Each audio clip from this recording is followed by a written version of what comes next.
Hello everyone, I am Anurag Ojha. I am a lawyer in the Supreme Court of India. When I hear about Mithila, the first concept which comes to my mind is Mithila is a place of intellectual heritage, which whole nation must regenerate together. This is a unique occasion, this is a unique conception which is going to revitalize the whole nation, or if I may say so, the whole world.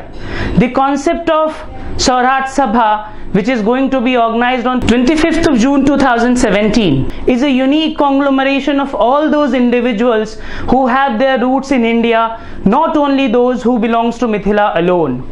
That is a place where you revisit your culture, that is a place where you revisit your heritageal beauty, that is a place where you think of the India beyond the horizons of what we present perceive as the new model of development.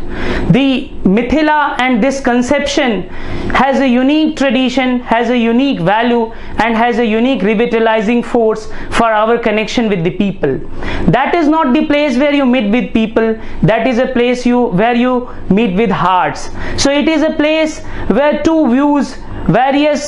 various conceptions take a new shape, and we remain one with the common conjoined forces of revitalizing all those conceptions of culture, where integration of values and integration of hearts takes a paramount shape. Although I am from a place known as Allahabad, which is known for multifarious spiritual values, but as somebody just reminded me that the name of Allahabad has its glory in terms of its intellectual heritage by A.N. Jha and G.N. Jha. So being a Allahabadi, a proud Allahabadi, I must say that I owe a lot of debt to Mithila, and therefore I will visit that place on 33rd. I wish you people will all join me there.